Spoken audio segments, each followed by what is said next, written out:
করছে আর মারা বকছেন। হ্যাঁ গো,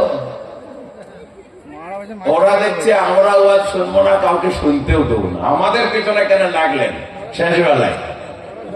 আমি আপনাদের কাছে অনুরোধ করছি, আপনারা চুপ করবেন, কিন্তু ওরা চুপ করবেন।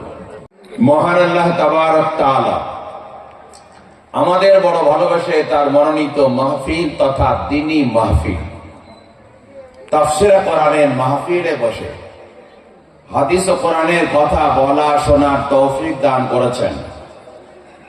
সেই মহান আল্লাহর দরবারে আমরা শতকোটি প্রশংসা করি, সকলে বলি আলহামদুলিল্লাহ। তারপরে সাইয়্যিদুনা জনাবে মুহাম্মদুর রাসূলুল্লাহ সাল্লাল্লাহু আলাইহি ওয়াসাল্লামের উপর হাজার হাজার দরুদ ও শান্তির ধারা বর্ষিত হোক, সকলে বলি আল্লাহুম্মা আমিন। আজকে আমি আমার বন্ধু মাওলানা মুজিবুল্লাহ সাহেব বলেছেন অনেক মহিলা আছে, আর আমাদের প্রত্যেকের বাড়িতেই মহিলা আছে। আমাদের মেয়ে নিয়েই কারবার, মেয়ে ছাড়া আমরা বাঁচি না, আর আমরা মেয়েদের পেটেই হয়েছি। শুধু কেবলমাত্র মহিলাদের ওয়াজ হবে। আপনারা 12:30 পর্যন্ত অন্তত আমাকে সময় দেন, মাদের সম্বন্ধে কিছু আলোচনা করব। আল্লাহ তাবারক তাআলা তৌফিক দিলে কোরআনের আয়াত পড়েছি,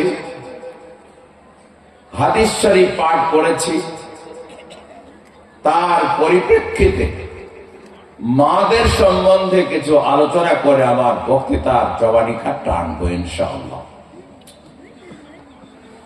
যে লেখা দরকার, আল্লাহ তাবারক তাআলা নবী যখন দুনিয়াতে আগমন করলেন তখন মেয়েদের কোনো মর্যাদা ছিল না। মেয়েরা ঋতুমতি হলে বাড়ি থেকে বার করে দেওয়া হতো, প্রসূতি হলে বাড়ি থেকে বার করে দেওয়া হতো, মেয়ে জন্ম নিলে জিন্দা দাফন করা হতো। মক্কার একটা বিরাট বাজার বসতো, সেই বাজারটার নাম হলো উকাজের মেলা। ওখানে সুন্দরী সুন্দরী মেয়ে বিক্রি হতো। যাদের যত টাকা তারা তত টাকা দাম বেশি দিয়ে সুন্দরী নারী টাকা দিয়ে কিনে এনে স্ত্রীর মতো ভোগ করত।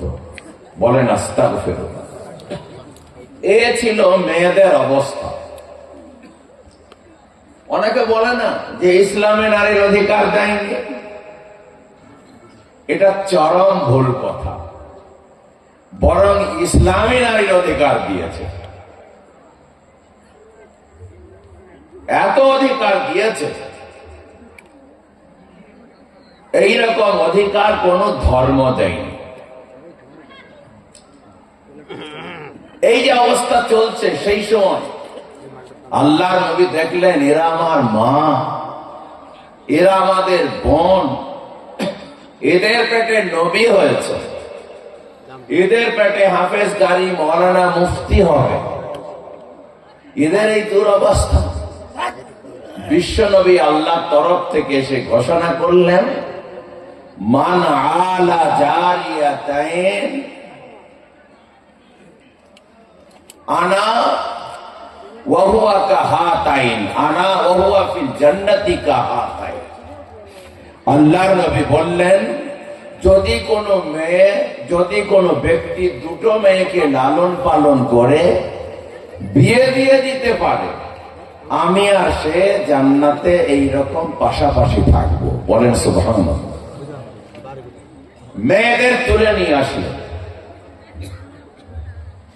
আবার আল্লাহর নবী বললেন, মান কানাত লাহু সালাসু আখওয়াতি আও সালাসু বানাতি, যদি কোনো ব্যক্তির 3টে বোন হয় কিংবা 3টে মেয়ে হয়, মানে ভাইকেও একটু ফজিলত বলে দিলেন, যদি কোনো ব্যক্তির 3টে বোন থাকে কিংবা 3টে মেয়ে থাকে, ফাআদ্দাবাহুন্না, আর যদি তাদেরকে লেখাপড়া শেখায়, শিষ্টাচার শেখায়, ফাআহসানা তা'দীবাহুন্না, আর ভালো করে শিষ্টাচার শেখায়, লেখাপড়া শেখায়, তারপরে তাদের সৎপাত্রস্থ করতে দেয়, ভালো করে বিবাহ শাদী দিয়ে দেয়, আনা ওয়া হুয়া ফিল জান্নাতি কাহাতাইন, আল্লাহর নবী বললেন কুন্না লাহু হিজাবাম মিনান নার, ওই মেয়ে তার ভাই আর তার বাপকে জাহান্নামে যেতে দেবে না। বলি সুবহানাল্লাহ।